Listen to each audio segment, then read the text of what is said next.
Good evening, podcast. Welcome to the 29th episode of Ethan and Mike. I'm your host, Ethan. And I'm Mike. And we're back with another adventure of another episode of your favorite sports topic of the NFL news and NBA news. But first, as always, before we start anything, how we doing, Mike? I'm good, man. Actually, yesterday I got some pretty amazing news. I got the call back. I got my job at Grand Palms back. You got that job back at the golf. They called me back, man. They called me back. Man. Called me back, and that means I get to make some money for the next couple months.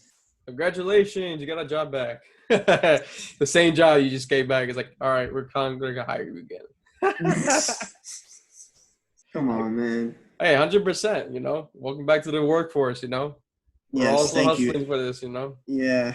I kept my hopes up praying that I would eventually get that job back, and then they actually called me back saying, hey, we were interested in bringing you in for some shifts for the next couple months. And I said, 100%, I'm ready. I'll do whatever you guys need me to do. All right, 100%. You know, even though it's tough times because of COVID-19, but we're going to get some sports back, Mike, as you heard throughout the week. Yes. So you ready to tackle some news for you? Absolutely, man. But before we do, can we just point out this absolutely stylish bandana that I'm sporting? Yeah, this is Mike, all right. Comes up with the wacky is crazy it's scenarios. Not wacky, man. It's not wacky. It's actually pretty nice. It's actually from my favorite YouTuber. I don't know if you guys Oh my gosh, KSI. Yes, sir. You actually KSI. You don't want to rap with me. Hey, actually, you know the one with Jeremiah, that new song with the album, that actually is fire, actually. That song right there is pretty good. I'm not gonna lie. Yeah. Even though it's 2 minutes, but that's pretty good. Yeah. Bad little vibe trying to show me. Oh, you actually know the song. All right, Mike, but you ready for the sports news today?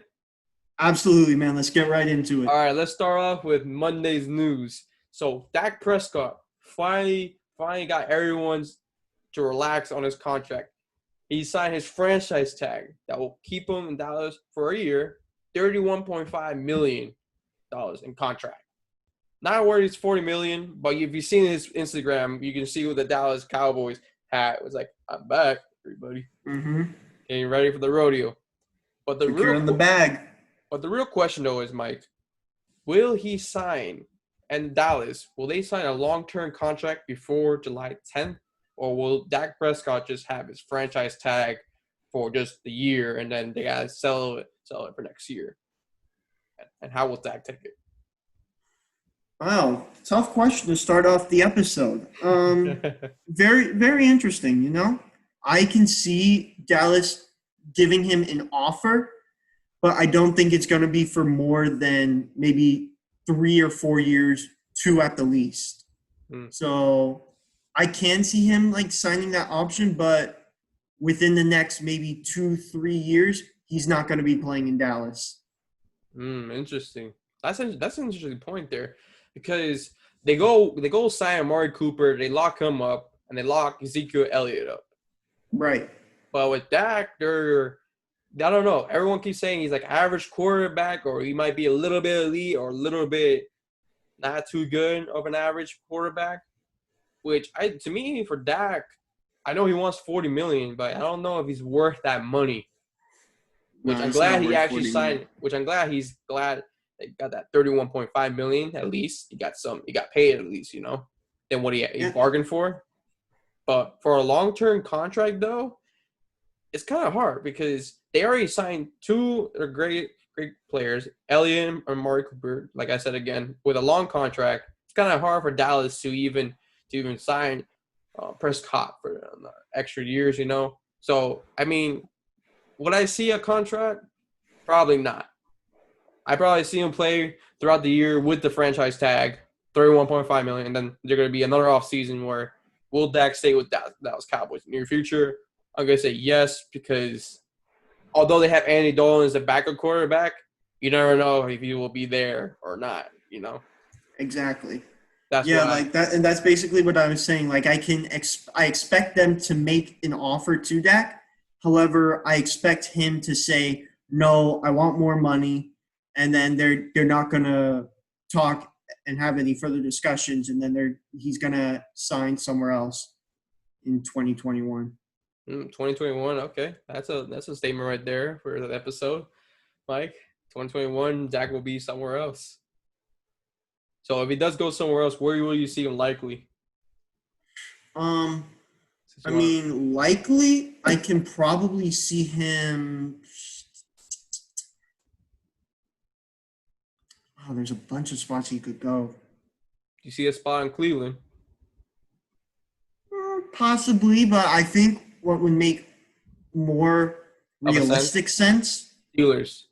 Think about Big Ben. Big Ben. Not even. Not even. I'd Not say really. Carolina. Oh yeah, Carolina Panthers. Since they have Teddy Bridgewater, if he does good, and then their backup quarterback from the XFL.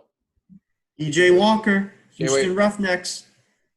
But if those two don't work, they can either get Dak Prescott if he does somehow be a free agent, or they just get someone in the draft for Carolina. True. But Very true. speaking of Dallas, Mike, you remember Jamal Adams wants out of the Jets because there was brewing news. There was very true. someone was recording him and saying, "Hey, bro, aren't you gonna go to Dallas?" I'm trying my best, man. But the thing is, for Adams though, he can't really do that because he's still in his rookie year contract, Mike. He has a 2-year deal still with his rookie year contract, and it's the Jets' property pretty much, you know. Right.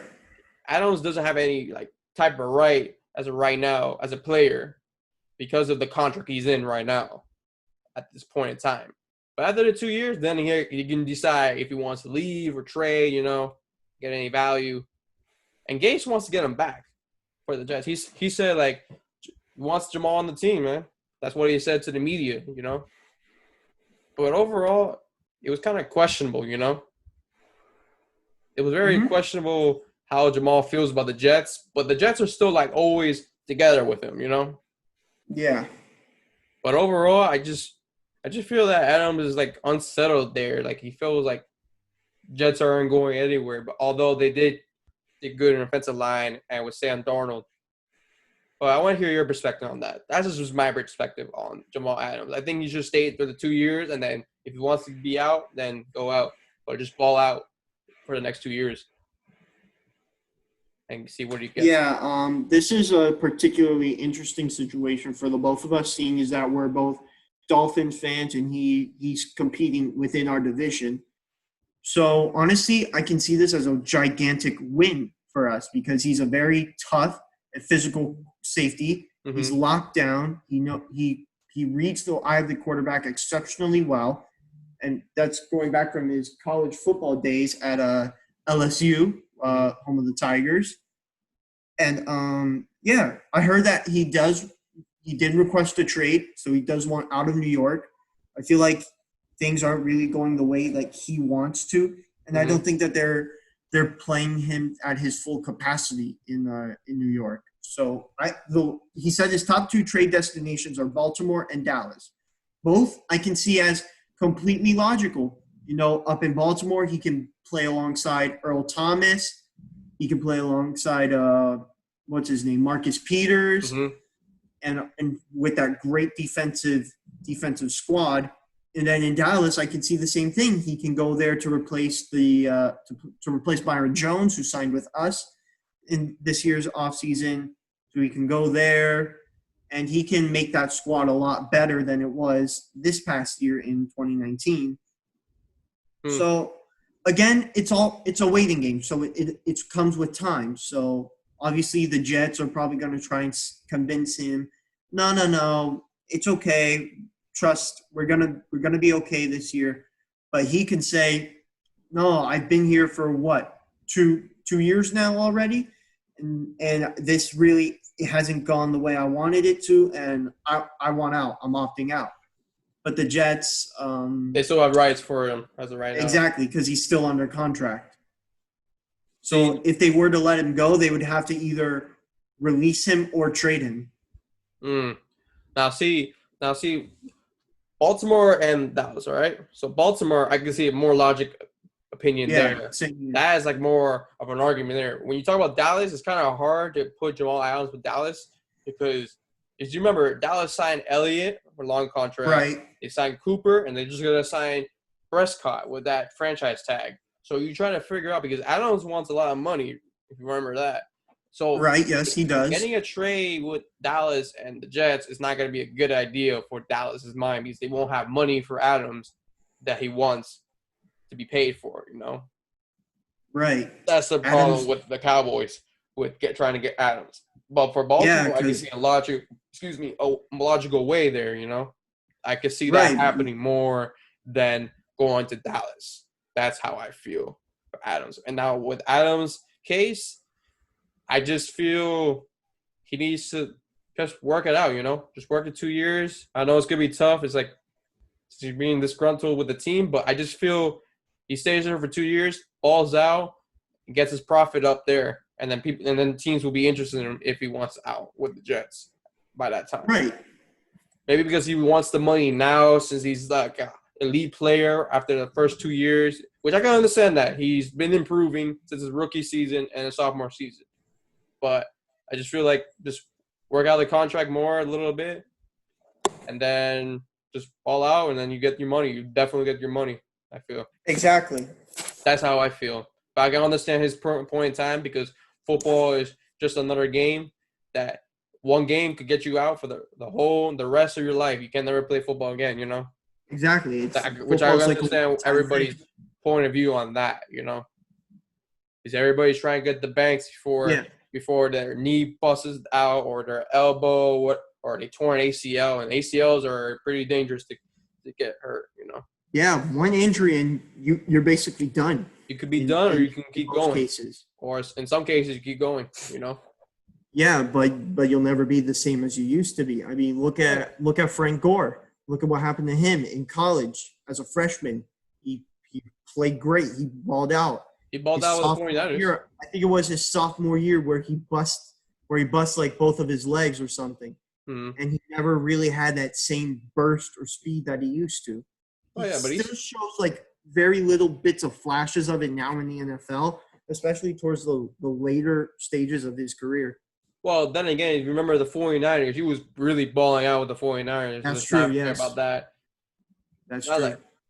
But like now, like yeah, you'll get a couple of flashes, but because he's a veteran, he knows the cuts right now. Which that man's in the Jets, you know that, right? So if you're trying to get any value in fantasy, you pick Gore on the line.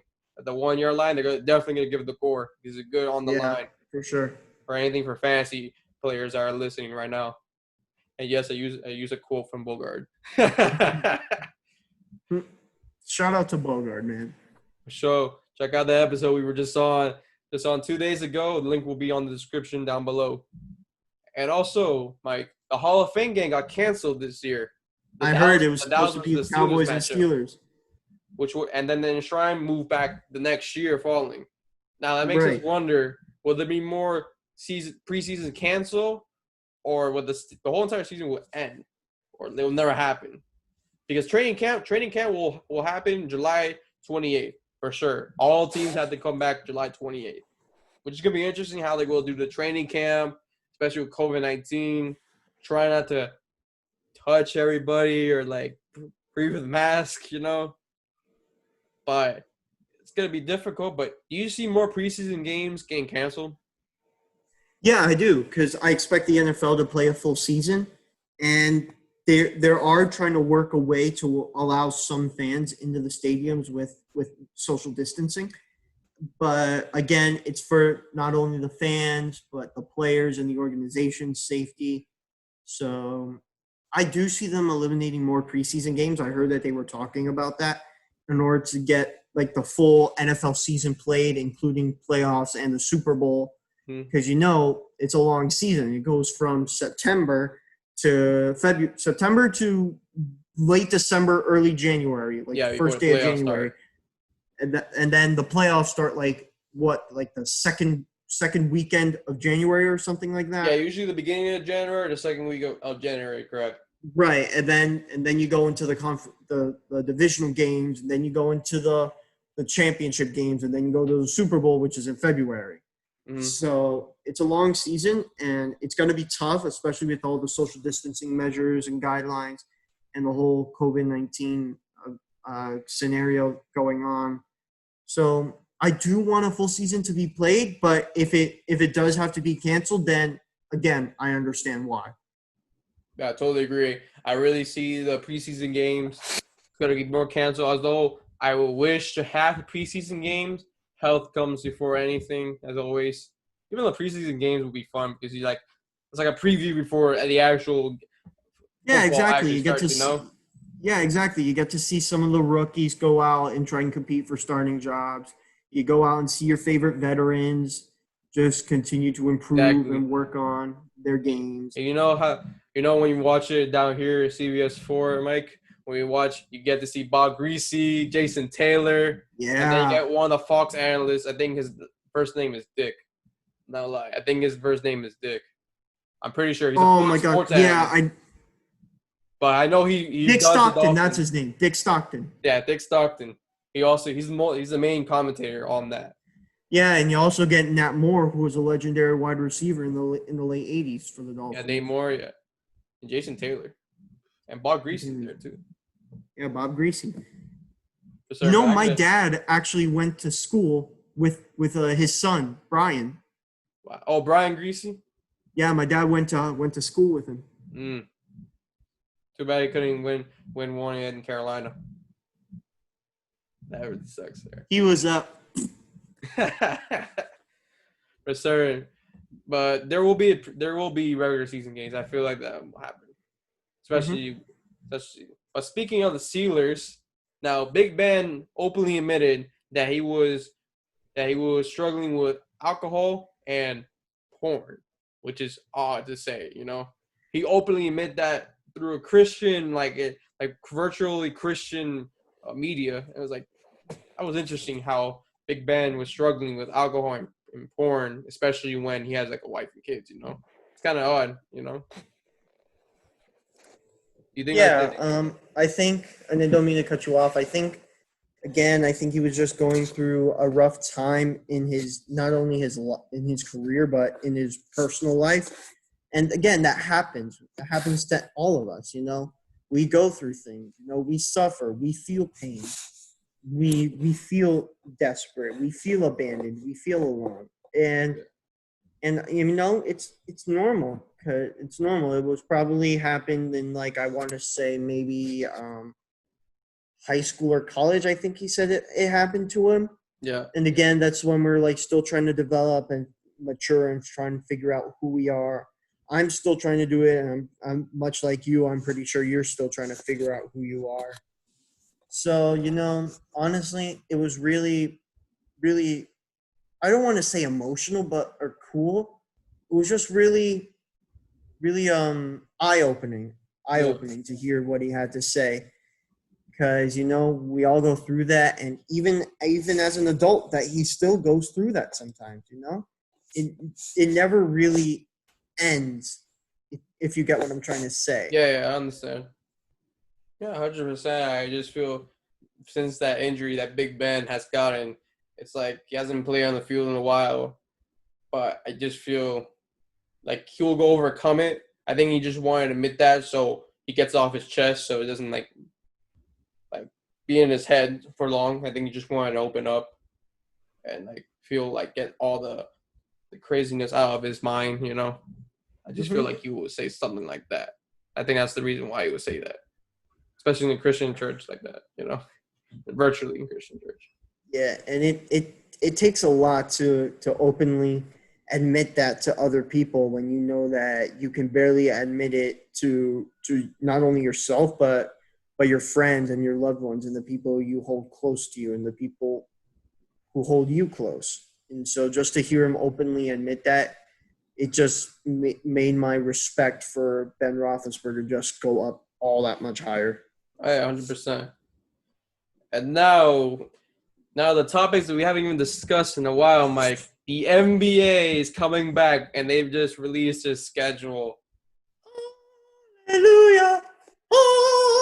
no. If the I'm NBA wearing my is Heat back, sweatshirt. they have released a schedule, and they will be starting on the Thursday near the end of July. Will be on the 30th or the 29th. Was it 30th, correct, Mike? Yeah, it's the 30th. The 30th. Okay. July 30th will kick off with the Lakers and Clippers that game. How fitting. I was just about to say that. Like, what are the odds that the NBA regular season starts with Lakers Clippers and then it's going to resume with Lakers Clippers? Oh, Like, that's how you get people to come back, you know? yeah. Well, let's talk about our Miami Heat first, Mike. We have a tough schedule. We have a tough schedule coming back. We face off against Denver, and then we play Toronto, Boston, Bucks, Suns, Pacers, OKC, and Pacers again. That's the remaining 8 games right there in total. Tough schedule. Tough schedule to beat. But if you look overall, Denver, we haven't beaten them this year. Toronto, we beat them twice. Boston, we have struggles with. Bucks, we beat them twice this year. Suns once, and the Pacers we beat, and OKC. So realistically, what do I see of us winning those games? I can see maybe say either a 5-3 record or a 6-2 record throughout that 8-game stretch. I feel I can see that. We have some tough matchups. You might say something different, but I can tell from your smirk. I feel like you're gonna say something like 8-0 for some odd reason. But we struggle against Boston. I feel like we'll lose that game for certain. I feel we struggle against them, against Kemba Walker, Jason Tatum, Brown. I just feel like we struggle against that. So I know that's why I had them losing there. And then I just feel like we're going to lose to the Pacers for some odd reason there by a close game because we go back and forth against the Pacers. And then we might lose to Denver since we struggle against Denver at the same time. But the floor is yours, Mike, because I know you want to talk about how the Heat will go 8-0. The floor is yours. I'm saying either 7-1 or 8-0. Yeah, you basically read my mind. You can just tell I from can't the see smirk. that I can see our only loss coming against Boston, realistically. I know, but the good thing is Tyler Hero is coming back and Miles is coming back. Tyler Hero is my favorite player, man. Tyler Hero is coming back. That white boy can shoot the ball. Oh, yeah. For Him, sure. Duncan Robinson, Dragic, all of them. Man, I'm telling you. I am telling you. That he might do something in the playoffs. I'd said from the beginning of the year that he were going to win the NBA championship. We'll see on that one. I'm hoping so, but right now, like at the NBA, they're feeling like it's gonna be like LA or Bucks right now or Boston. They see Boston going there. That's just all hype. Nothing really. Hey, you never know. It could be a Cinderella story. You know, you never know. You never know on the Heat. Exactly. You never count them out. But I would worry about the 76ers since they got rested because you remember the players were injured. So the 76ers, I feel like they're going to make noise. Rest schmast. We're still going to cream the Sixers. Okay. We'll see you, Mike. Mark my words. We are going to cream the 76ers. Hey, this is not the LeBron era. Remember this. Yeah, I know. It's not the LeBron era. Just remember that. We're going to cream the Sixers. But let's talk about the 7 and 8 seeds. So let's talk more about the West. Since the East is going to go down for the Magic and the Wizards. Yeah. From those 3 right there, which I feel like we already talked about them, but just who will want more that you feel?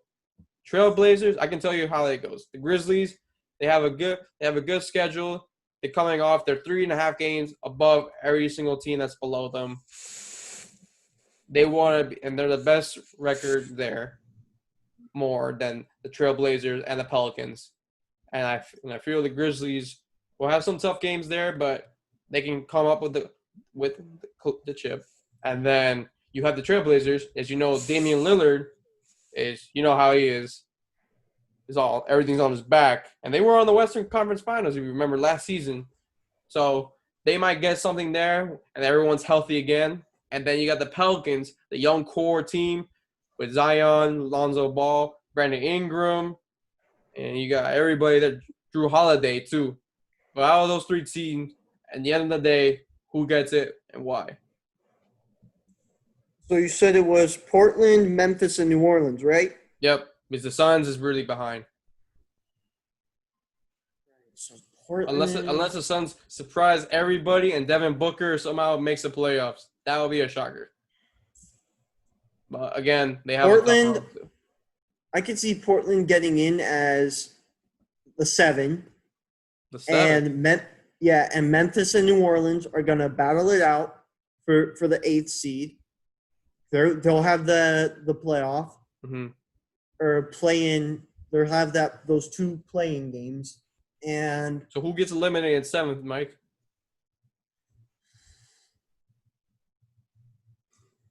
oh man, it's so tough because those are 2 young teams, especially with Memphis and John Morant and New Orleans and Zion Williamson. Mm. When you're asking me who wants it more, Lillard. yeah, I know. I already said that Lillard was getting in as the 7. Who's going in at 8? Memphis or New Orleans? I feel New Orleans. I have New Orleans going in there. Yeah, I like Because New they're a young Orleans, but core. I feel like they're just all hype, especially Well, with remember, they're a young core than Trailblazers. Yeah, exactly. They're Because still a young core as well. For veterans, they need like a few games to get back in their pace, you know. The young core, you just put them on there, and it's a gym. It's kind of like a bubble. So they go right back to the court, you know. Yeah, it's gonna be tough. So here's what's gonna happen. So Memphis is gonna go out and win the first game, right? Yeah. Then New Orleans is gonna come back and say, "Hold up, we're not done yet." Then, or no. I lied. New Orleans is gonna win the first game because I think they're the 9. All right. So then Memphis is gonna go out in game 2 and they're gonna say, "Hold up, we're not done." They're gonna have the halftime lead. And then New Orleans is going to say, "Oh, no, you don't. This is our year," especially with all that hype we're getting. They're going to come back surging, and then they're going to win the second game, and they're going to get in as the 8. So I'm saying it's going to be Portland as the 7, New Orleans as the 8, and Memphis gets eliminated. Okay. What I don't see anything get changed in the 7th seed as of right now. But I do see the 8th seed will get changed. I don't see the Grizzlies making it. But I see, but I really see the Pelicans actually overtopping the Trailblazers plus the Grizzlies. If you think on it, the Pelicans have the easiest schedule coming off from this huge break from 3 months. And I feel that the Pelicans will squeeze in to the 8th seed through the matchups on those 2 days against the Grizzlies. Okay. I really see that. Fair point. That I can see that. Now on the East side, Magic secured it. Yeah, that one's going to be tough because those are 2 young squads as well. Because then you got the Wizards. The Wizards, you got John Wall that's not going to come back, even though he says he's not gonna play. Yeah, but how long has Bradley Beal been waiting for another playoff experience? It's been a while, but you know, I just really don't. I think it was when Paul Pierce was on the team. I mean, that was 2015, Mike. Yeah, exactly. I think it's been a couple of years. It's been a couple of years since that happened, but I don't know. I don't see the Wizards making it in. Yeah, no, I think they're gonna fall short. I feel like they're gonna fall short in the end. Yeah, in my opinion, at least. I mean, they can win without John Wall. I mean, we've seen it. Oh yeah, we've seen it with Bradley Beal, and John Wall's been out for 2 seasons, if you last recall, this season and last season. So if it does come back, which is highly doubtful as of right now, it wouldn't make. Yeah, excuse me. They can definitely win without John Wall. I mean, us as Heat fans, we've seen it firsthand. Oh, we've seen John Wall all the time. But yeah, no, I just think that Orlando just has a more dominating presence to them and a stronger chemistry about them, that they're going to be able to overcome the adversity, and they're going to win the one game necessary to 100%. And the last topic we got today on this podcast, Mike, the legendary Vince Carter retiring the NBA after 22 seasons in the NBA. One thing that you can get from Carter is how he revived the dunk contest in 2001 Remember that. season. The revival. The 360 windmill, the hanger in the rim. Dunking in the Olympics, you remember? Yes, I do. When he jumped over 7'2", Frederick Weiss. Mm-hmm. I do remember that. When everyone thought he was going to be either Kobe or Vince Carter at one point, but it was always Kobe at that point after he left Toronto and he went to play for the Nets. As you could tell, it was mostly Kobe was the top, and Vince Carter was always down here. Yeah. You know, Vince, he was a good journeyman. Vince Carter. Yeah, go ahead, man. That's for sure. 100%. Vince Carter, he basically, the Raptors were already a team in their inaugural season, 95-96. But when they brought in Vince Carter, when they drafted him, he revolutionized not only the city, he revolutionized the game. And he inspired a generation of basketball in Toronto. He was there. He made dunks popular again. Until that time, very late, mid 90s, late 90s, early 2000s, we hadn't seen really dunks as they were since the era of Wilt Chamberlain, Kareem, Larry, Magic. The late 80s and early even 90s. MJ and Dominique we can throw up there. The late 80s and early 90s, and after that it was kind of dying out. Yeah, and then Vince Carter brought it back. Mm-hmm. But Vince Carter, man, what else do you need to say other than Vinsanity, absolute legend, and just an all-around great guy?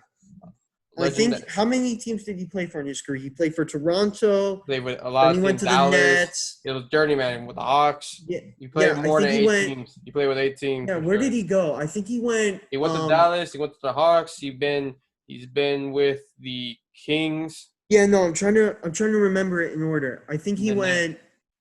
He went first, Toronto, Jersey, Orlando. He definitely has played with Phoenix, and he's played Dallas, with Dallas, Sacramento, and then he played Atlanta.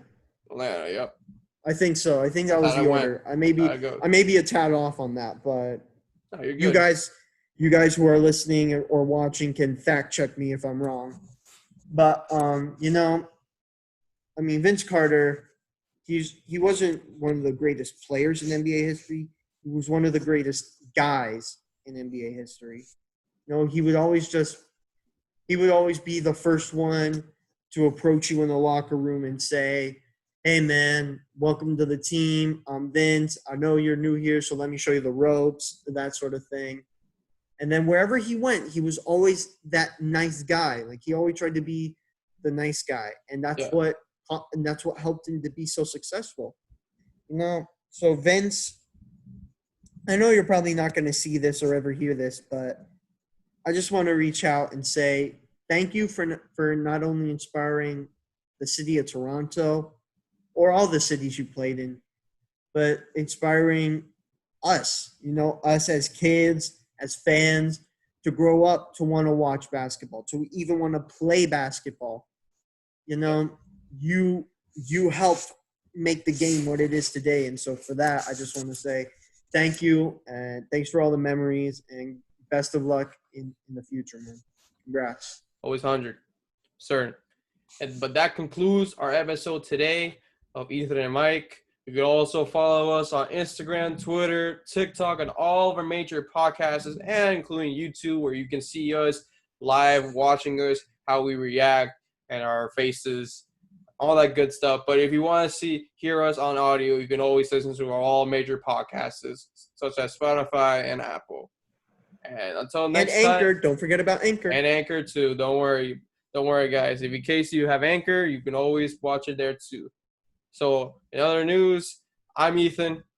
I'm Mike. And before we go, again, I want to say it was yesterday or Thursday, we were on an episode with Bogard. Earlier, we talked Morris from the Slow Grind, and the touchdown with Doug Smith, like Ethan said earlier. Link will be down in the description. Go like, subscribe to Bogard. Go follow him on all his Instagram, social media. And, he's just a really great guy. His podcasts are amazing. You guys should really go take a listen to them. They're awesome. Until next time, guys, we'll see you on episode 30. We'll see you